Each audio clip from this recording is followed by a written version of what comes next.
نحمده ونصلي على رسوله الكريم اما بعد فقد قال الله تبارك وتعالى كما ورد في سورة الجاثية اعوذ بالله من الشيطان الرجيم بسم الله الرحمن الرحيم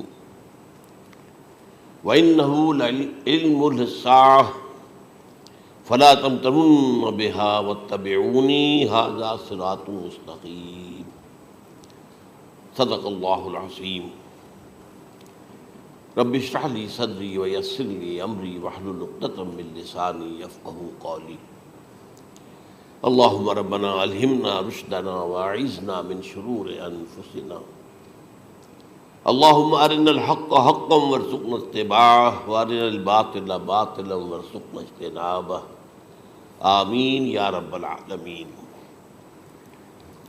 قادیانیت سے متعلق ایک بحث کا آغاز ہو گیا تھا، کیونکہ ہمارے علم میں یہ آیا تھا کہ قادیانیوں نے خاص طور پر ماڈل ٹاؤن کو اپنا ایک مرکز اور اپنا اڈہ بنانے کا فیصلہ کیا، اور اس کا ہمیں تجربہ بھی حاصل ہو گیا۔ کچھ نوجوان اہل سنت کے نوجوان میرے پاس آئے تھے اور انہوں نے میری توجہ اس طرح منعطف کرائی کہ یہاں پر یہ اپنی جمعے کی نماز کے لیے اوپن گراؤنڈ استعمال کر رہے ہیں اور اس میں لگا لیتے ہیں پارٹیشن وغیرہ، اور بڑی یوں سمجھیے کہ بڑی مہم کے ساتھ دونوں طرف کی سڑکیں بند کر کے، اور جو بھی لوگ مسافر ہیں انہیں بھی دعوت دیتے ہیں کہ آئیں یہاں جمعہ پڑھیں، اور بعض لوگ مغالطے میں وہاں جمعہ پڑھ لیتے ہیں۔ تو اس کے حوالے سے انہوں نے کوشش کی کہ کچھ نہ کچھ اس سلسلے میں، کیونکہ انہوں نے مجھے لا کر قانون دکھایا۔ پاکستان میں جو قانون نافذ ہے وہ یہ ہے، چاہے یہ کہ وہ نافذ نہیں ہے بالفعل، لیکن ہے قانون کی کتاب میں تو موجود ہے، کہ قادیانی اپنے کوئی جو بھی ان کے نزدیک بھی ان کے مذہبی شاعر ہیں ان کو مسلمانوں کی شکل میں برملا علی الاعلان ادا نہیں کر سکتے، کیونکہ وہ تو دھوکہ دہی بات ہو گئی کہ لوگ سمجھیں گے یہ مسلمان ہی ہیں۔ اب جب انہیں، آپ کو معلوم ہے کہ ہماری پوری جو مرکزی اسمبلی تھی، نیشنل اسمبلی، اس کے فیصلے کے تحت قرار دیا گیا بالاتفاق کہ قادیانی غیر مسلم ہے، دائرہ اسلام سے خارج ہے۔ یہ تو فیصلہ ہوا پارلیمنٹ کا اس بڑے پیمانے، بعد میں پھر ضیاء الحق صاحب کے زمانے میں یہ تو ہوا تھا، آپ کو معلوم ہے بھٹو کے زمانے میں، تو ضیاء الحق صاحب کے زمانے میں اسی کی گویا کہ فردر سٹیپ کے طور پر یہ بات طے کی گئی اور قانون بنا دیا گیا کہ وہ اپنی مسجد کو مسجد نہیں کہہ سکتے اور مسجد کی صورت پر نہیں بنا سکتے کہ گزرنے والے کو یہ خیال ہو کہ یہ مسجد ہے۔ اسی طرح وہ اگر کوئی اسلامی شاعر کا ارتکاب کریں گے علی الاعلان تو بھی یہ قابل تعزیر ہے، جرم ہے۔ وہ اپنے کئی احاطوں کے اندر، اپنے گھروں کے اندر جو چاہیں کریں، لیکن کھلے میدان میں آ کر جو شاعر اسلامی بہرحال ان لوگوں نے سب کچھ اڈاپٹ تو کر رکھا ہے۔ سب سے بڑی بات تو وہ ہے کہ انہوں نے ایک جھوٹے نبی کا اقرار کیا ہے کہ وہ نبی ہے، اس نے ہمارے درمیان فصیل ہائی کر دی ہے۔ اب جو اس کو مانتے ہیں ان کے نزدیک ہم کافر ہیں۔ آپ کو معلوم ہے کہ یہ میں بیان کر چکا ہوں کہ حالانکہ قائد اعظم کا کتنا بڑا احسان تھا کہ چودھری ظفر اللہ خان کو انہوں نے فارن منسٹر بنایا پاکستان کا، لیکن جب ان کا انتقال ہوا ہے قائد اعظم کا تو اس کی جنازے کی نماز میں شریک نہیں ہوا، وہ شخص موجود رہا۔ جو دوسرے ممالک کے سفراء آئے ہوئے تھے، ظاہر بات ہے وہ مسلمان تو نہیں تھے، کوئی عیسائی تھے یا کوئی اور تھے، ہندو تھے، بدھ تھے، جو بھی تھے۔ اب چونکہ قائد اعظم کا انتقال تھا ایک مملکت کے صدر کا، تو وہ لوگ سبھی موجود تھے، لیکن ظاہر ہے کہ وہ نماز میں شریک نہیں ہوئے، وہ مسلمان تو نہیں تھے۔ ان کے ساتھ کھڑا رہا یہ شخص، اس نے یہ بات، اور جب اس سے پوچھا گیا کہ تم شریک کیوں نہیں ہو تو اس نے کہا دیکھو بھائی، مجھے یا تو مسلمان سلطنت کا کافر وزیر سمجھ لو یا کافر سلطنت کا مسلمان وزیر سمجھ لو۔ میرے نزدیک یہ کافر سلطنت ہے، میں اس کا مسلمان وزیر ہوں کیونکہ میں قادیانی ہوں۔ اب تمہارے نزدیک یہ اسلامی مملکت ہے تو میں کافر ہوں، پھر میں اس کی نماز کیسے پڑھوں؟ تو بہرحال ان چیزوں کی وجہ سے جو دھوکہ دینے والا معاملہ ہو گیا، ورنہ کوئی اور لوگ ہوں یہاں پہ، ہمیں ان سے تعارض نہیں ہے۔ عیسائی بھی ہیں، اپنی تبلیغ کرتے ہیں، کوئی خلاف ان کے رد عمل نہیں ہوتا، الا یہ کہ کہیں یہ واقعہ پیش آ جائے یا کوئی یعنی خام خواہ کو شوشہ کوئی شرارتی لوگ اٹھا لیں کہ انہوں نے قرآن کی یہ جو ہے بے حرمتی کی ہے، تو یہ تو پھر تحقیق سے معلوم ہو سکتا ہے کہ واقعتاً کی تھی کہ نہیں کی تھی۔ لیکن ایک وقت میں جو اس پر تو ان کا احتجاج ہوتا ہے، لیکن یہ کہ ان کے جو ہے چرچ ہے ان کی ساری اور تبلیغ ان کی ہو رہی ہے اور بڑھ بھی رہی ہے تعداد ان کی، لیکن اس کے خلاف کوئی رد عمل تو ہمارے یہاں نہیں ہے۔ تو یہ ہے اصل میں وہ بات۔ تو اس پر جو گفتگو شروع ہوئی تھی میں آج اس کی تکمیل کرنے جا رہا ہوں۔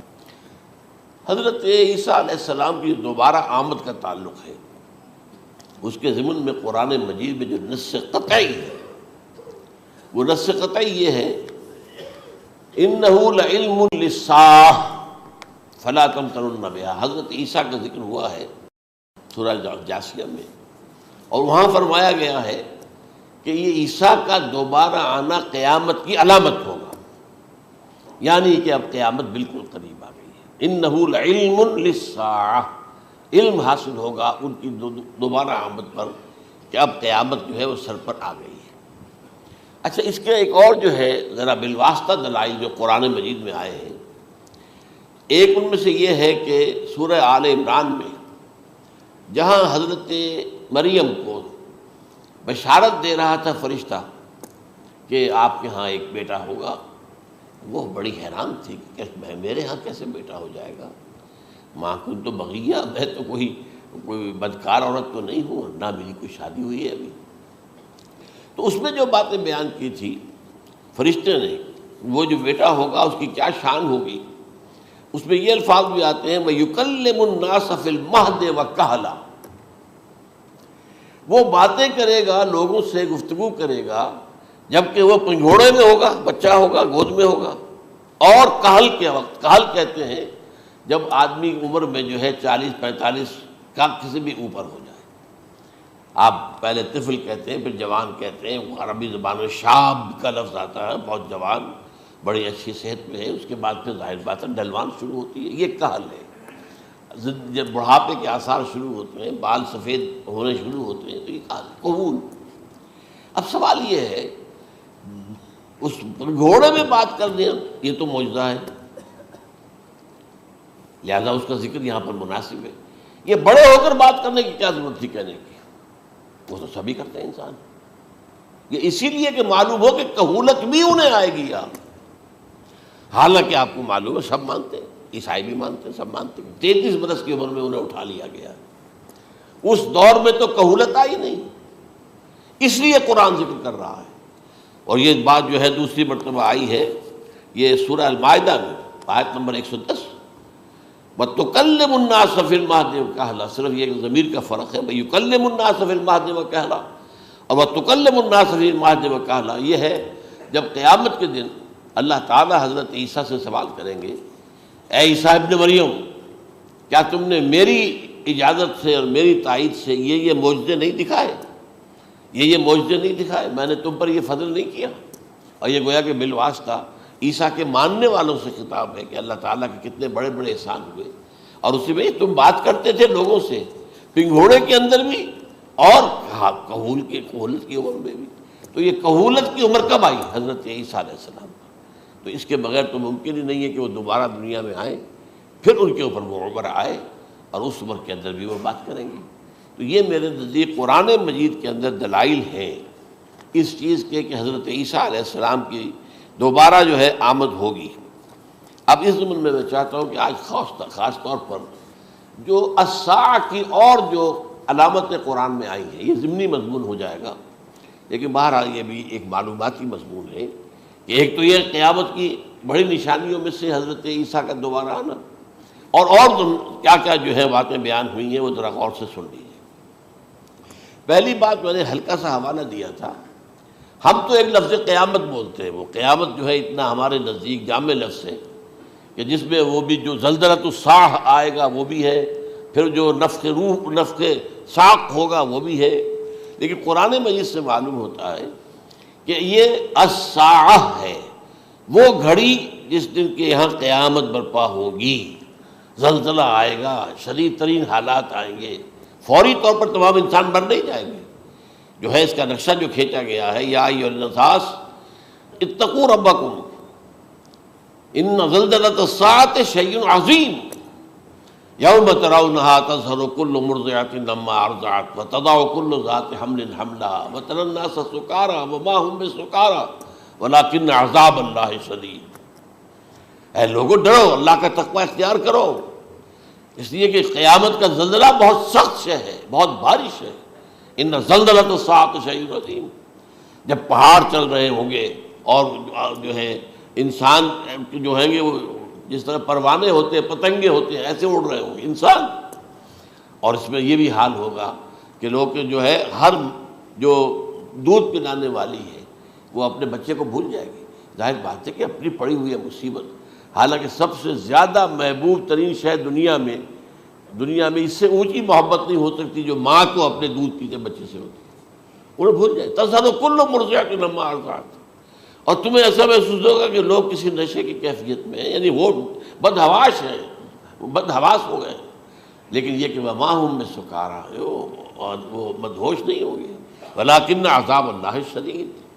تو یہ ہے زلزلۃ الساعہ، وہ ایک خاص وقت جو ہے، ایک خاص گھڑی جس میں کہ یہ ہونا ہے۔ اس کے علاوہ قرآن مجید میں القارعہ، القارعہ والقارعہ وما ادراک ما القارعہ، یوم یکون الناس کالفراش المبثوث وتکون الجبال کالعہن المنفوش۔ اب یہ کیا ہے؟ یہ نقشہ قیامت، یہ وہی ہے الساعہ، القارعہ الساعہ۔ اسی کے ساتھ قرآن میں آتا ہے الواقعہ، اذا وقعت الواقعۃ لیس لوقعتها کاذبہ، تو یہ خافضۃ رافضہ، یہ الفاظ سورہ واقعہ میں ہے۔ اسی طریقے سے اور جو ہے الحاقہ ما الحاقہ وما ادراک ما الحاقہ، یہ تمام جو الفاظ قرآن مجید میں آئے ہیں یہ آئے ہیں الساعہ کے لیے، قیامت کے لیے نہیں۔ قیامت میں بعد میں بتاؤں گا آپ کو۔ چنانچہ 3 نفخے ہیں جو قرآن سے ثابت، نفخ فی الصور، اور اس نفخ فی الصور کا یہ عالم ہوگا یوم ینفخ فی الصور ففزع من فی السماوات ومن فی الارض الا من شاء اللہ، جس دن پھونکا جائے گا سور میں، اور اس وقت صورتحال یہ ہو جائے گی کہ جو بھی آسمانوں میں ہے، زمین میں ہے، سخت پریشانی اور سخت پشیمانی اور ایک طرح کے مرعوبیت اور خائف ہو کر رہ جائیں گے، اللہ ان کے کہ جن کو اللہ چاہے، اس کے کوئی ملائکہ مقربین ہوں گے۔ من فی السماوات ومن فی الارض ہے، اس لیے ساتھ ہی یہ کہہ دیا گیا ہے، لیکن یہ باقی پورے لوگوں کے اوپر، پوری مخلوقات کے اوپر ایک جو ہے گھبراہٹ کی کیفیت طاری ہو جائے گی۔ تو یہ ہے پہلا فضا۔ دوسرا فضا کیا ہے؟ فضا صعق، صعق کہتے ہیں آدمی کا بے ہوش ہو جانا۔ یہ دوسری مرتبہ جب سور پھونکا جائے گا، وَنُفِخَ فِي الصُّورِ فَصَعِقَ مَن فِي السَّمَاوَاتِ وَمَن فِي الْأَرْضِ إِلَّا مَا شَاءَ اللَّهُ، یہ ہے کہ اس کے بعد وہ سب کے اوپر موت طاری ہو جائے گی۔ یہ دوسرے سور پھونکے جانے کے بعد ہے۔ پھر ثُمَّ نُفِخَ فِيهِ أُخْرَى، پھر ایک مرتبہ اور پھونک ماری جائے گی، یہ تیسرا ہو رہا ہے۔ فَإِذَا هُمْ قِيَامٌ يَنظُرُونَ، تو اچانک سب کے سب کھڑے ہوں گے اللہ کی طرف دیکھتے ہوئے۔ اب یہ جو ہے یہ ہے یوم القیامہ، قام یقوم قیامتاً، کھڑا ہونا، کیونکہ اس دن یوم یقوم الناس لرب العالمین، جس دن کے تمام انسان جو ہے کھڑے ہو جائیں گے اپنے رب کے حضور میں، جس کا نقشہ کھینچا گیا ہے اذا دکت الارض دکا دکا وجاء ربک والملک صفا صفا۔ تو یہ سب کے سب انسان بھی جو ہے موجود ہوں گے، فرشتے صفے باندھے ہوئے ہوں گے، اور اللہ تعالیٰ جو ہے اپنے خاص عرش کے ساتھ، یحمل عرشہ ثمانیہ، 8 فرشتے اس عرش کو اٹھائے ہوئے ہوں گے، جبکہ یہ آسمان پھٹے گا اور اس روئے ارضی پر اللہ تعالیٰ کا نزول ہوگا۔ یہ جو ہے ہمارا یوم القیامہ یہاں ہے، یوم القیامہ ہی میں جو فیصلے ہونے یہاں ہونے، قصہ زمین برسر زمین، جو نیکیاں تم نے یہاں کمائی ہیں یا جو بدیاں تم نے یہاں جن کا ارتکاب کیا کا فیصلہ یہاں ہوگا۔ اس کے بعد واللہ عالم کچھ اور بھی چیزیں ہیں، لیکن یہ کہ وہ سب عام طور پر لوگوں کے علم میں نہیں ہے۔ میں نہیں چاہتا کہ خام خواہ کسی نئی بات سے کوئی جو ہے ذہنوں کے اندر کوئی ایک تشکیک پیدا ہو جائے، شبہات پیدا ہو جائے، لیکن یہ چیزیں جو میں نے آپ سے عرض کی یہ از قرآن ثابت ہے، اسی زمین پر اترنا ہے۔ وجاء ربک والملک صفا صفا، یہ سب کے سب آئیں گے، اور ملائکہ، اور اس کے علاوہ جو ہے دوسرے مقامات پر جس کا نقشہ کھینچا گیا ہے سورۃ الحاقہ کے اندر ہے۔ اللہ کا عرش جو ہے 8 فرشتے اٹھائے ہوئے نیچے اتریں گے۔ تو یہ تمام چیزیں قرآن مجید میں مذکور ہیں، اور یوم القیامہ یہی ہوگا، لیکن وہ ہے یوم القیامہ، ہم قیامت کہتے ہیں اس کو، جس کو قرآن کہتا ہے الساعہ، الزلزلہ، الحاقہ، القارعہ، الواقعہ، یہ ہے در حقیقت جو پہلا معاملہ ہے کہ اس کے اندر جو ہے فضا ہو جائے۔ اب دیکھیے جو علامات قیامت احادیث میں آئی ہیں وہ میں آج آپ کو سنا رہا ہوں۔ ان کو دو حصوں میں تقسیم کیا جاتا ہے، علامات صغریٰ، علامات کبریٰ۔ چھوٹی نشانیاں جو درجہ بدرجہ درجہ بدرجہ درجہ بدرجہ حاضر سامنے آئیں گے۔ ایک ہے بالکل قیامت سے متصل قبل بڑے جو خرق عادت واقعات ہوں گے وہ آئیں گے۔ اچھا، پہلی چیز کے سلسلے میں حضرت انس رضی اللہ تعالیٰ عنہ سے یہ مروی ہے اور یہ حدیث متفق علیہ ہے۔ پہلی علامت حضور نے بیان کی قیامت کی علامات میں سے، اب میں لفظ قیامت اسی معنی میں بول رہا ہوں جس میں کہ ہم عام طور پر بولتے ہیں۔ آپ نے فرمایا علم اٹھا لیا جائے گا، جہالت کا دور دورہ ہوگا۔ اب یہ کون سا علم اٹھایا جائے گا؟ سائنس کا علم نہیں، دین کا علم۔ آج تو ساری قدر و قیمت جو ہے جس کے لیے دوڑتے ہیں لوگ، لاکھوں روپے کی فیسیں دے کر، ایم بی اے ہو رہے ہیں، یہ جو ہے اکاؤنٹنسی کا پاس کر رہے ہیں، یہ سی اے کر لیا ہے، یہ کوئی اور جو ہے فزکس میں، کوئی کیمسٹری میں ڈاکٹریٹ کر لی ہے، ڈاکٹر بن گئے تو کیا ہی کہہ رہے ہیں۔ اس لیے کہ بڑی چیز جو پاکستان سے ایکسپورٹ ہوتی ہے وہ ڈاکٹر ہیں۔ جو اتنے بڑے پیمانے پر جو کالج کھلے ہوئے، 3 لاکھ روپے ایک سال کی فیس، 5 لاکھ روپے ایک سال کی فیس، یہ کیوں لیتے ہیں اور کیوں لوگ دیتے ہیں؟ کہ موقع مل جاتا ہے ایم بی بی ایس کر کے۔ امریکہ کے اندر بھی ڈیمانڈ ہے، ان کے ہاں ڈاکٹر جو ہیں جتنے ہونے چاہیے نہیں ہے، لہذا اور بھی بہت سی جگہوں پر ڈیمانڈ ہے۔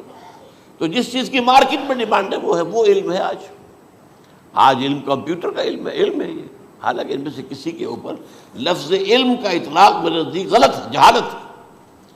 علم وہ ہے جو ذہن کو جلا دے، جو سوچ کو جلا دے، روشنی پیدا کرے، دماغی روشنی، وسعت دے، انسان کے فکر کو وسعت دے، اس کے ذہنی جو ہے جو افق ہے اس کو وسیع کرے۔ علم تو وہ ہے جو حقیقت کے کیا علم بھی اس سے عطا فرمائے۔ قرآن ہے، حدیث ہے، باقی اور چیزیں جو اس سلسلے میں آ سکتی ہیں وہ ہے کہ جو قرآن اور حدیث کی سمجھنے میں مومن ہوں اور زیادہ جو ہے اس کے تک فہم کو آسان کر دیں۔ لیکن یہ کہ فرمایا علم اٹھا لیا جائے گا، جہالت کو فروغ ہوگا۔ ظاہر بات ہے ایک ہی بات ہوئی ہے۔ دوسرے نمبر پہ یہ کہ جہالت کو فروغ ہوگا۔ نمبر 3 زنا کثرت سے ہوگا۔ نمبر 4 شراب نوشی عام ہو جائے گی۔ نمبر 5 عورتوں کی تعداد بہت زیادہ ہو جائے گی، مردوں کی تعداد کم ہو جائے گی، یہاں تک کہ 50 عورتوں کا خیر خبر کرنے والا، کوئی نگرانی کرنے والا، وہ ایک مرد۔ اچھا، یہ تو ہے ایک حدیث جو میں نے آپ کو بیان کر دی، متفق علیہ، یہ بخاری اور مسلم دونوں میں ہے۔ دوسری حدیث بخاری کی ہے، اس کو حضرت ابو ہریرہ رضی اللہ تعالیٰ عنہ نے روایت فرمایا ہے، قیامت آئے گی جب امانت ضائع ہو جائے گی۔ آج ہمارے ہاں امانت کے ضائع ہونے کا جو نقشہ ہے شاید پوری دنیا میں کہیں اور نہیں۔ جس طرح کے غبن یہاں ہوتے ہیں، جس طرح کک بیکس جو ہے وہ لیے جاتے ہیں، اس غریب یعنی قوم غریب ہے لیکن یہاں وہ امیر بہت بڑے بڑے لوگ ہیں، وہ تو دنیا بھر کے ٹاپ کے امیروں کے اندر ان کا شمار ہو جائے گا۔ لیکن یہ کہ یہ سب امیر کیسے بنے؟ غبن بلین آف ڈالرز کا، اب تو اس سے کم کی تو بات ہی نہیں ہوتی۔ فلاں نے اتنے بلین جو ہے پیسے اپنا جو ہے قرضہ معاف کرا لیا۔ بھائی کس نے کیا، کون کرتا ہے معاف؟ یہ کسی کے باپ کی جاگیر ہے؟ یہ پیسہ بینک کے اندر حکومت کا ہے کہ حکومت کو اختیار ہو کے وہ رائٹ آف کر دے ان کے جو ہے ان کی جائیدادیں کرو ضبط۔ لیکن ہوتا کیا ہے، بینک آفیسر بے ایمان ہے، وہ کہتا تھا 1 کروڑ کا قرضہ لے جاؤ، 10 لاکھ مجھے دے جاؤ، چاہے تم میرے پاس کوئی ڈاکومنٹ جو ہے ایسے نہیں دے سکتے، حالانکہ ہونا چاہیے۔ اتنا بڑا قرضہ لے رہے ہو تو ڈاکومنٹس یہاں پر ہمارے سامنے لاؤ کہ اگر تم نہ دے سکو تو ہم ان ڈاکومنٹس کے ذریعے سے تمہاری جائیداد، تمہاری کوئی جاگیر، تمہاری کوئی اور چیز اس کو قبضہ کریں۔ جب وہ وقت آتا ہے دیکھتے ہیں تو یہ ڈاکومنٹس ہی فیک ہیں۔ اللہ خرچ کیا کرے گا کوئی؟ بینک کا باپ بھی واپس نہیں لے سکتا۔ اور یہ سب کس کی بے ایمانی ہے؟ وہ جو بیٹھا ہوا بینک مینیجر، سارا سودا اس کے مابین ہوتا ہے کہ 1 کروڑ ہے نا، 10 لاکھ مجھے دو، 90 تم لے جاؤ، باقی یہ کہ ٹھیک ہے میں تمہارے جو ڈاکومنٹس تم پیش کر رہے اس میں کوئی اعتراض نہیں کرتا، بس جاؤ۔ اور نمبر 2، حکومت نااہلوں کے سپرد ہو جائے گی۔ یہ ہے امام بخاری کی روایت کردہ روایت جو حضرت ابو ہریرہ سے۔ مسلم شریف میں ابو ہریرہ رضی اللہ تعالیٰ عنہ سے ایک اور روایت ہے، مال عام ہو جائے گا یہاں تک کہ زکوٰۃ قبول کرنے والا کوئی نہ ہوگا۔ یہ بات وہ ہے جو آج سعودی عرب اور UAE کے اندر آپ کثرت سے دیکھ سکتے، دولت جو ہے وہ ریل پیل۔ ابھی تھوڑا سا آیا ہے معاملہ، خاص طور پر دبئی میں، کیونکہ وہاں بہت زیادہ کنسٹرکشن ہو رہی تھی، تو پوری دنیا میں آپ کو معلوم ہے کہ جو ریئل اسٹیٹ کہلاتا ہے اس کا حال بہت پتلا ہے، لیکن وہاں کے دولت ریل پیل ہے ہر جگہ پر۔ اور سب سے اہم متفق علیہ روایت، متفق علیہ کیا، وہ تو حضرت عمر سے بھی مروی ہے، ابن عمر سے بھی مروی ہے، ابن عباس سے بھی مروی ہے، ابو ہریرہ سے بھی مروی ہے، عبداللہ ابن مسعود سے بھی مروی ہے رضی اللہ تعالیٰ عنہ اجمعین۔ اور یہ وہ حدیث ہے جسے کہا جاتا حدیث جبرائیل، جسے ام السنہ بھی کہا گیا۔ اس میں جو آخری سوال کیا حضرت جبرائیل نے حضور سے، چوتھا، پہلا یہ تھا کہ اسلام کیا ہے مجھے بتائیے، ایمان کیا ہے، اس کی حقیقت کیا ہے یہ مجھے بتائیے، تیسرا احسان کیا ہے یہ بتائیے، چوتھا یہ کہ قیامت کے بارے میں بتائیے کب ہوگی۔ حضور نے فرمایا کہ اس کے بارے میں جس سے سوال کیا جا رہا ہے وہ اس سے زیادہ نہیں جانتا جو کہ سوال کر رہا ہے۔ اب اس کے کئی مفہوم ہو سکتے ہیں کہ بہرحال یا تو حضرت، چونکہ بعد میں معلوم ہوا کہ حضور نے پہچانا نہیں کہ یہ جبرائیل ہے، بلکہ جب سوال جواب ہو کر وہ چلا گیا شخص تو اچانک حضور کے ساتھ ذرا ردو ہو ہی لیا، ذرا بلانا اس کو دوبارہ لانا۔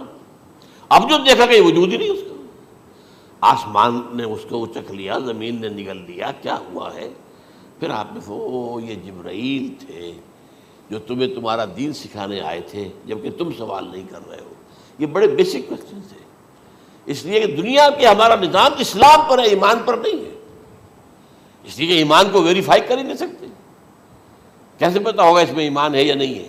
کوئی آلہ نہیں ہے، کوئی الیکٹروکارڈیوگرام ابھی تک ایسا نہیں ہے، کوئی جو ہے اور جو طریقے چل رہے ہیں وہ تو ان کے ذریعے سے یہ تو نہیں معلوم ہو سکتا ایمان ہے کہ نہیں۔ لہذا یہاں کا سارا نظام اسلام پر ہے، شہادت اللہ الہ الا اللہ وان محمد رسول اللہ، پھر ایک نظام بنا دیا، وإقام الصلاۃ وإیتاء الزکوٰۃ وصوم رمضان وحج البیت۔ اس میں بھی یہ ہے کہ اگر کوئی نماز کو نہیں مانتا تو کافر ہوگا، لیکن نماز پڑھتا نہیں ہے تو کافر نہیں ہے، فاسق ہے، فاجر ہے، گناہ گار ہے، کمزور مسلمان ہے۔ اس طرح زکوٰۃ کا منکر ہو جائے گا تو وہ کافر ہوگا، لیکن زکوٰۃ دے نہیں رہا ہے تو یہ گویا کہ گناہ گاری ہے، کمزوری ہے۔ تو اس حوالے سے نوٹ کر دیجئے کہ یہاں کا دنیا کا سارا اسلامی نظام اور سارا کانسٹیٹیوشنل اور لیگل سسٹم جو ہے اسلام کا وہ اقرار باللسان پر ہے، ایمان ہے وہ کہ جس کی بنیاد پر وہاں فیصلے ہوں گے۔ یہاں کوئی شخص مسلمانوں کا بڑا لیڈر ہے، بڑا علامہ ہے، بڑی اس کی قدر و منزلت ہے، اس کے ہاتھ چومے جا رہے ہیں، پاؤں چومے جا رہے ہیں، ہو سکتا ہے وہاں کہا جائے دفع ہو جاؤ، تمہارے دل میں ایمان نہیں تھا، تم نے یہ سب کچھ کیا تھا اس لیے کہ کہا جائے کہ بڑے عالم ہو، اور یہ کہا جا چکا فقط قیل۔ اب یہاں کچھ نہیں ہے تمہارے پاس، پھر فرشتوں کو حکم ہوگا کہ اس کو گھسیٹتے ہوئے جہنم میں ڈال دیں۔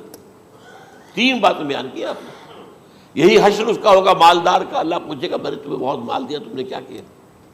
وہ کچھ گنوانا شروع کرے گا، اللہ فرمائے گا جھوٹ بول رہا، قذبت، تم نے یہ خیرات و صدقات اس لیے کیے تھے کہ تمہاری سخاوت کے ڈنکے بج جائے، تعریفیں کی جائے، وہ کی جا چکی ہے، دنیا میں ڈنکا بج گیا، یہاں کچھ نہیں ہوا، وہ نیت دل میں کچھ اور تھی تمہارے۔ میں لیس البر ان تولوا وجوہکم والا قرآن مجید کا سبق ہمارا منتخب نصاب کا نمبر 2 بڑی تفصیل سے بیان کیا۔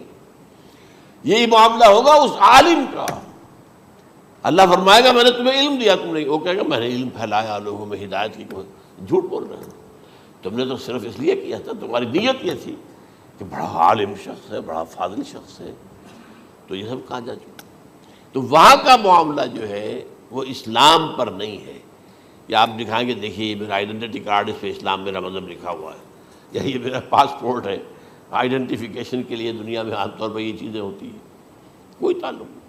آخرت کا معاملہ کسی اور شے پر ہے، وہ تو ایمان دل میں ہے، اور تمہارے تمام جو حرکات ہیں، اعمال ہیں، ان سب کے اندر جب تک کہ اصل جو قوت متحرکہ ہے وہ اللہ کی محبت نہ بن جائے.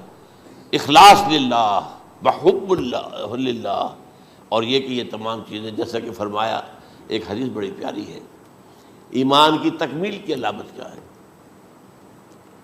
فرمایا من احب للہ وابغض للہ ومنع للہ واعطى للہ فقد استکمل الایمان.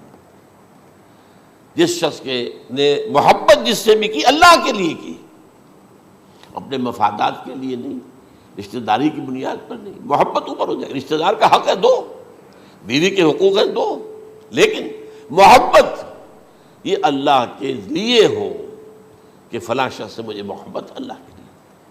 اور اگر نفرت رکھی تو اللہ کی وجہ سے رکھی، اس لیے رکھی کہ وہ اللہ کے دین سے دور ہے، وہ اللہ کے راستے پر نہیں آ رہا ہے، وہ فسق و فجور کی جو ہے زندگی کو آ رہا ہے. اس میں بھی یہ ہے کہ یہ نہیں ہے تعلق قطع کر لو، تعلق قطع کرو گے تو تبلیغ اور اصلاح کا موقع کہاں رہے گا، لیکن دلی محبت نہیں ہوگی اس میں. تو اگر محبت ہے تو اللہ کے لیے، اور نفرت ہے تو اللہ کے لیے، اور کسی کو کچھ دیا ہے تو اس لیے کہ اللہ کا حکم ہے کہ دوں، اور کسی سے کچھ روکا ہے تو اس لیے کہ اللہ کا حکم ہے کہ روکوں، اس کو نہیں دینا ہے. فقد استکمل الایمان، تو اس شخص نے ایمان کی تکمیل کر لی. یہ ہے اصل جو ڈیسائیڈنگ فیکٹر ہے، وہ یہ ہے. اور اس ایمان کی پہلی علامت کیا ہے؟ کیسے معلوم ہو میرے اندر ایمان ہے؟ پہلی علامت سب سے کم تر درجے کا ایمان، اس میں فرمایا گیا اذا اساءت کا سیئۃ وحسنت کا حسنۃ فانت مومن. اگر کوئی اچھا کام کر کے خوشی ہو اور کوئی برا کام ہو جائے تو ملامت ہو، یہ کیا کر بیٹھا، یہ میں نے کیا کیا ہے، یہ مجھے نہیں کرنا چاہیے تھا. یہ اگر احساس ہے نیکی اور بدی کا تو تمہارے اندر ایمان ہے. یہ ایمان ہے ادنیٰ درجے کا، اور وہ ایمان من احب للہ ہے وابغض للہ ہے واعطى للہ ہے ومنع للہ فقد استکمل الایمان. اچھا، یہ جو متفق علیہ حدیث ہے جو حضرت جبرائیل کی ہے، اس میں پھر انہوں نے کہا کہ اچھا اگر آپ مجھے یہ کب ہوگی قیامت نہیں بتا سکتے تو اس کی کچھ علامتیں بتائیے. یہ بڑی عظیم تھا، کیونکہ یہ تو تمام احادیث کے اندر میں نے عرض کیا نا کہ سب سے زیادہ صحابہ سے منقول ہے. اور آپ نے فرمایا کہ جب لونڈی اپنی مالکہ کو جنے گی اور تم دیکھو گے کہ ننگے بدن ننگے پیر بھوکے ننگے بھیڑوں اور بکریوں کو چرانے والے اونچی سے اونچی عمارتیں بنانے میں ایک دوسرے کا مقابلہ کریں گے. اذا تلد الامۃ ربتہا، کیا بانی ہے؟ یہ خاص الفاظ کیوں کہے گئے؟ اولاد والدین کے سامنے دب کر رہتی تھی، کبھی سینہ تان کر بات نہیں کرتے تھے. ٹھیک ہے، کوئی بات آپ مان نہیں سکتے، ابا جان یہ بات تو میں نہیں کر سکتا. یا فرض کیجئے کہ وہ آپ کو کسی نیکی سے روک رہے ہیں، کہ دینی کام سے روک رہے ہیں، ابا جان یہ تو میں نہیں کروں گا، یہ تو دین کا فرض ہے. یہ کہیں آپ، اور ڈٹ کر کہیں اور جمیں اس پر، لیکن یہ کہ کوئی سرکشی کا انداز نہ ہو. ایسا نہ ہو کہ اپنے جناب سینے کو تان کر کے کھڑے ہو جائے، میں نہیں کروں گا، یہ نہیں، یہ غلط ہو جائے. اچھا، اولاد میں بیٹی جو ہوتی تھی وہ زیادہ سبارڈینیٹ، سبمسو، بات ماننے والی، کہیں بھی سر اونچا نہ کرنے والی. اور آخری دور میں کیا ہوگا؟ بیٹیوں سے مائیں ڈریں گی، انہیں ٹوک نہیں سکتی کسی بات پر، پتہ نہیں کیا بک دے گی، کیا بکواس کر دے.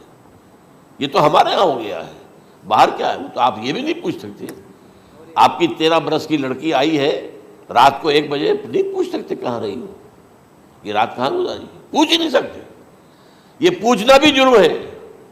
اپنے چھوٹے بچے کو آپ نے ایک تھپڑ مار دیا، تہذیب ہے، سکھانا ہے، غلط کام کیا ہے، اس کی سرزنش ہو رہی ہے، فوراً وہ اگر ایک فون کر دے گا پولیس آئے گی، بچے کو لے جائے گی، اسے لا کر کہیں اور جو ہے ڈپازٹ کرے گی، اور آپ پر مقدمہ چلے گا، آپ کو اس کی سزا بھگتنی ہوگی. ظاہر بات ہے کہ پھر وہاں سرکشی کا کیا عالم ہوگا. پھر اولاد کہاں سر جھکائے گی، کس درجے میں جھکائے گی؟ اس کی تربیت عثمانی ہوئی نہیں. تو ان تلد الامۃ ربتہا، گویا کہ بیٹی کے نزدیک ماں جو ہے وہ ایسی ہو جائے گی جیسے لونڈی. گویا کہ لونڈی نے ایک اپنی مالکہ کو جنم دیا ہے، بیٹی مالکہ بن جائے گی اور ماں جو ہے لونڈی بن جائے گی، اور دولت کے ریل پیل کا ابھرتا دکان، یہ جو بھوکے ننگے اور مفلس، کیا حال تھا 100 برس پہلے، انہیں کھانے کو کچھ نہیں ملتا تھا۔ یہ مشرقی ساحل پر تھے، یہ سوائے یہ کہ مچھلیاں پکڑ لی، اللہ اللہ خیر اللہ وہ کھا لی، یا کہیں ان کو بیچ دیا، کوئی بنڈی لگ گئی، بنڈی لگ جاتی تھی وہاں، اور کیا تھا۔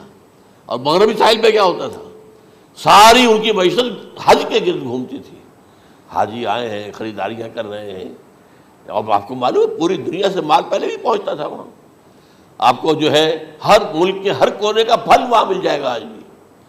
اور وہاں پر یہ ہے کہ سب سے بڑی بدوؤں کے لیے سب سے بڑی بات کیا تھی، قربانی کا گوشت، اسے وہ سکھاتے تھے، سخت چمڑے کر کے کھاتے تھے، یہ ان کا حل تھا۔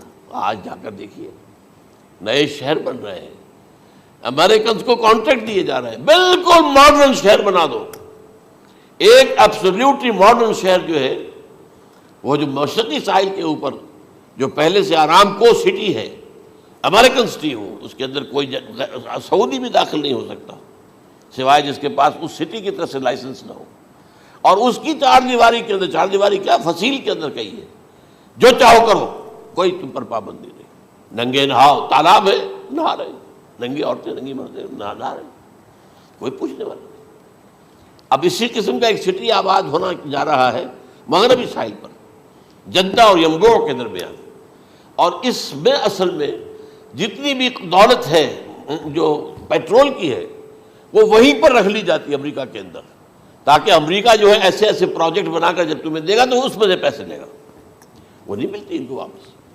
بہرحال یہ تو ایک میں نے ایک جگہ آپ سے ذکر بھی کیا تھا، دی کنفیشنز آف این اکنامک ہٹ مین، وہ کنفیشنز کی بات جو ہے اگر آپ میں سے کسی کو دلچسپی ہو تو اسے پڑھیں کہ کس طریقے سے 1973 کے آئل امبارگو کے بعد جو شاہ فیصل شہید کے زمانے میں ہوا تھا، پھر جس طریقے سے امریکہ نے ان تمام ممالک کو جکڑ لیا ہے، اس کا پورا جو پروسیس کیا تھا وہ سامنے آتا ہے۔ بہرحال اس کے بعد آتا ہے علامات کبریٰ کا ذکر، بڑی علامتیں جو کہ بالکل خرق عادت کے انداز میں ہوگی، جن کا معاملہ جو ہے وہ آپ کے ناپ تول میں نہیں آ سکتا، آپ کی کیمسٹری فزکس اس کا جو ہے وہ نہیں کر سکتی، ادراک ہوگا یہ قیامت کی۔ ان میں نمبر 1 کیا ہے، ایک بہت بڑا دھواں آئے گا، پوری دنیا کو لپیٹے گا۔ نمبر 2 دجال کا ظہور ہوگا، جو اپنی خدائی کا دعویٰ لے کر آئے گا اور بنوائے گا، اس کے ہاتھ میں ہو جائیں گے، قبضے میں ہو جائیں گے سارے ذرائع پیداوار کے، اس کی طرف بھی پہلا قدم اٹھ چکا ہو، ٹرپس کے نام سے معاہدہ ہو چکا ہے، کوئی ملک اپنا بیج پیدا نہیں کر سکتا ہو، یہ بیج ہم نے ڈیولپ کیے ہیں، ان کے ڈیولپمنٹ سے پہلے تم ایک ایکڑ سے کتنی گندم لیتے تھے، آج کتنی لے رہے ہو، کس بنا پر؟ جینیٹکس کا جو کام ہم نے کیا ہے اس کی بنا پر ہو رہا، ہاں تو ہمارا حق ہے، اس کی رائلٹی ہمارے پاس آنی چاہیے، لہذا صرف ان اداروں سے ملٹی نیشنل سے خریدا جائے گا بیج، اور بیج بھی وہ دیں گے وہ کہ جس سے جو فصل اگے گی وہ بیج نہیں لا سکتی، وہ بیج کا کام نہیں کر سکتی۔ جیسے آپ کو معلوم ہے کہ آپ کے ہاں جو گوشت کھایا جاتا ہے مرغے کا، تو مرغا وہ جو ہے اس میں مرغا ہو یا مرغی ہو، اس کے اندر کوئی وہ کیفیت ہی نہیں ہے، ان کے انڈے جو ہے ان سے آپ بچے حاصل نہیں کر سکتے، ہے تو انڈا، دیکھنے کو تو انڈا ہے، لیکن وہ بنڈا جو ہے اس سے بچہ تو نہیں حاصل کر سکتے۔ ایسے ہی وہ گندم کا بیج لیں گے، نظر آئے گی گندم، لیکن اس کے اندر وہ صلاحیت نہیں ہے کہ اس سے جو فصل اگے گی اس کا نتیجہ جو ہے وہ بھی آپ لے سکیں، یہ ہونا ہے، اللہ جانے، قدم اٹھ رہے ہیں ادھر۔ پھر یہ ہے کہ دابۃ الارض، زمین سے ایک حیوان نمودار ہوگا، زمین شق ہوگی۔ ابھی میں کہہ رہا ہوں خرق عادت ہے، یہ چیزیں وہ نہیں ہیں جو ہماری کسی حساب کتاب میں جو باتیں پہلے آئی ہیں وہ تو حساب کتاب میں آ رہی ہیں، ساری سمجھ میں آ رہی ہیں، ساری چیزیں مشاہدہ ان کا ہو رہا ہے، لیکن یہ ہے کہ دابۃ الارض، یہ کہتے ہیں کہ کوہ صفا، اس میں تو نہیں ہے حدیث میں، کوہ صفا پھٹے گا اور اس میں سے ایک حیوان دابہ وہ ظاہر ہوگا، تو اسی لیے فرمایا ہے وَإِذَا وَقَعَ الْقَوْلُ عَلَيْهِمْ أَخْرَجْنَا لَهُمْ دَابَّةً مِّنَ الْأَرْضِ تُكَلِّمُهُمْ، تو ہم اندر سے پیٹ کے چیر کر زمین کے پیٹ کو ایک حیوان کو برآمد کریں گے جو انسانوں سے بات کرے گا، گفتگو کرے گا۔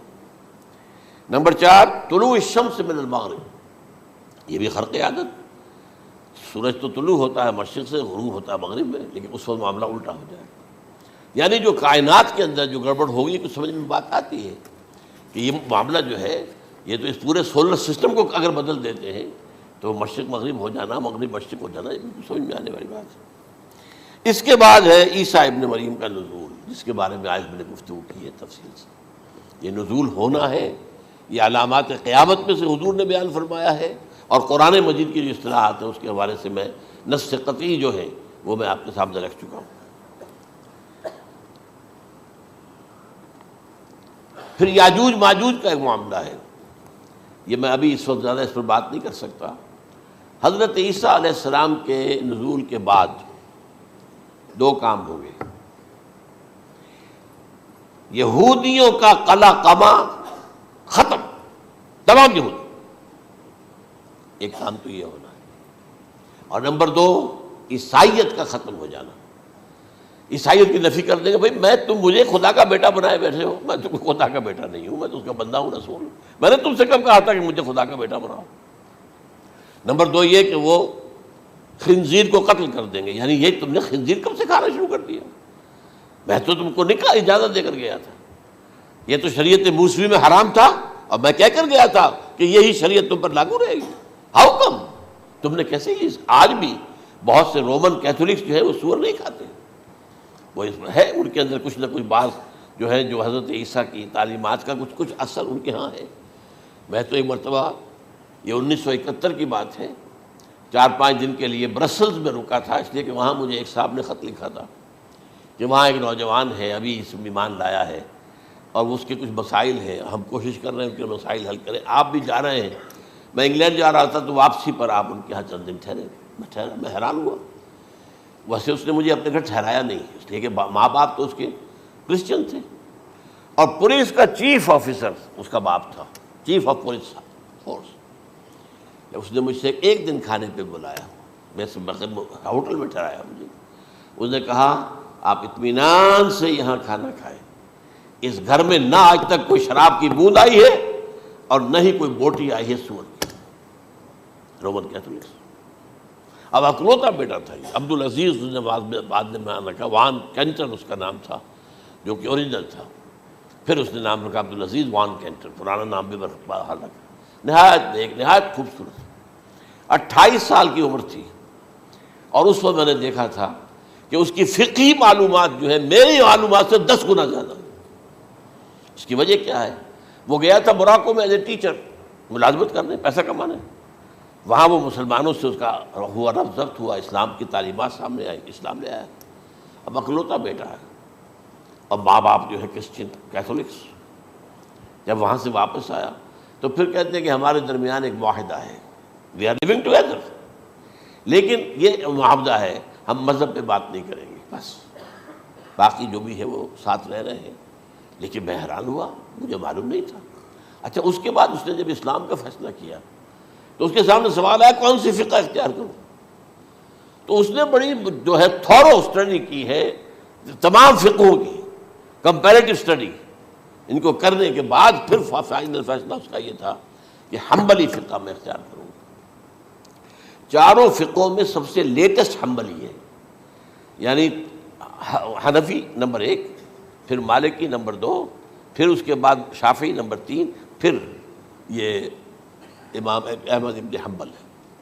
اور امام احمد ابن حنبل کے زمانے تک احادیث بہت بڑے پیمانے پر جمع ہو چکی تھی، جبکہ ابھی حضرت امام ابو حنیفہ کے زمانے میں کوئی اتنا زیادہ جو ہے حدیث کا بھی ذخیرہ نہیں بنا تھا۔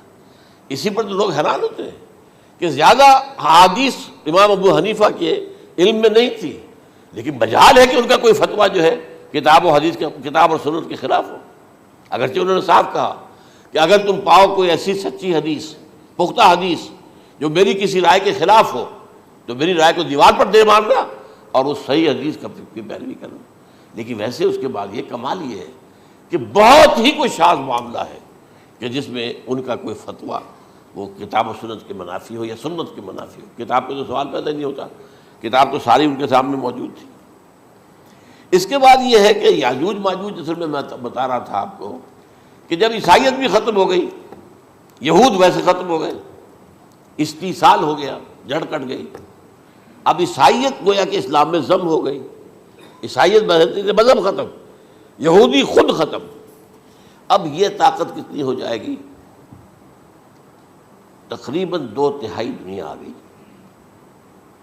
تمام اب عیسائی 2 ارب کے قریب ہے، 1 ارب 90 کروڑ ہو گئے، یا مسلمان بھی 1 کروڑ 50-60 لاکھ ہیں، دونوں کو جوڑ لیجیے کتنے ہو گئے؟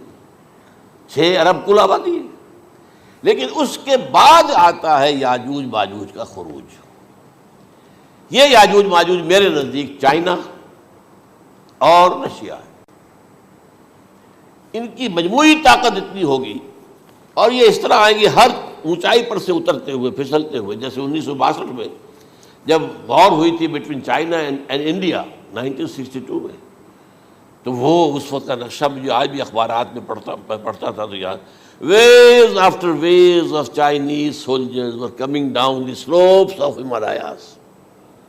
یہ تو وہ ہے نا جن کی تعداد کا کوئی حساب نہیں ہے، اور رشیا اور یہ مل کر جو ہے، میرا اندازہ یہ ہے کہ جب پہلے ملحمۃ العظمیٰ ہوگی وہ عیسائیوں اور مسلمانوں کے درمیان، اس وقت یہ دونوں پاورز نیوٹرل رہیں گی، لیکن غالباً یہ بات طے کر لیں گی کہ ویپنز آف ورلڈ جو ہے ماس ڈسٹرکشن، یہ استعمال مت کرنا، اگر یہ ویپنز آف ماس ڈسٹرکشن استعمال کرو گے تو ہم میدان میں آ جائیں گے۔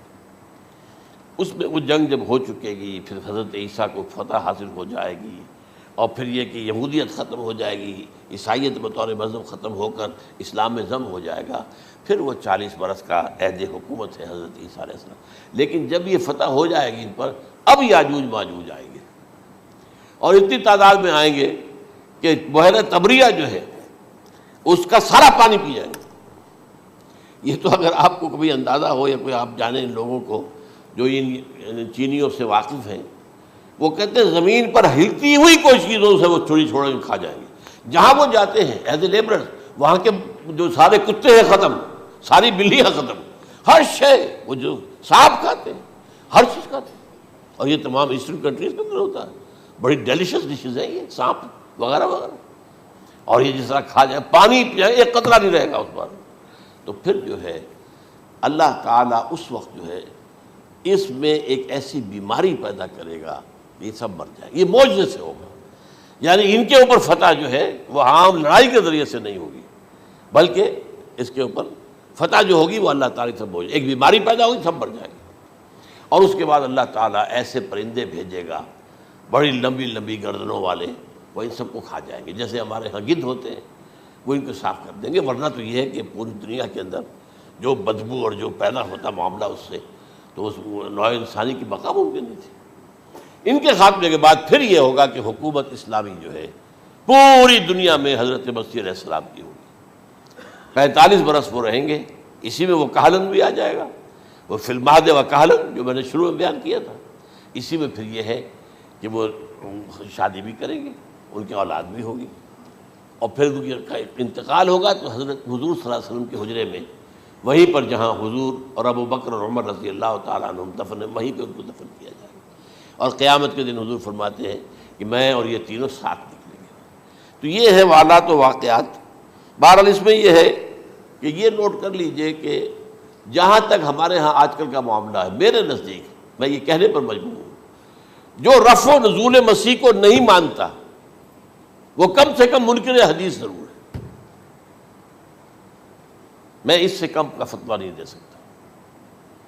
اب یہ ہے کہ جو لوگ مہدی کو نہیں مانتے ان کا معاملہ میں مختلف سمجھتا ہوں، چند منٹ لے رہا ہوں آپ کے، اور اس لیے کہ ان کی حدیثیں صحیحین میں نہیں ہیں، بخاری مسلم میں نہیں، اور یہ کہ بہرحال ان کا معاملہ جو ہے وہ ایسا نہیں ہے حضرت عیسیٰ کا۔ حضرت عیسیٰ کے آنے کا جو کچھ ہوگا وہ تو میں نے آپ کے سامنے بیان کر دیا، لیکن یہ ہے کہ حضرت مہدی ہمارے نزدیک اس میں خرق عادت کوئی ہے ہی نہیں، جیسے ہر صدی کے مجدد ہوتے ہیں، آخری صدی کے مجدد وہ ہوں گے، اور میرے نزدیک یہی آخری صدی ہے، اور اسی میں حضرت مہدی کا ظہور ہو جانا۔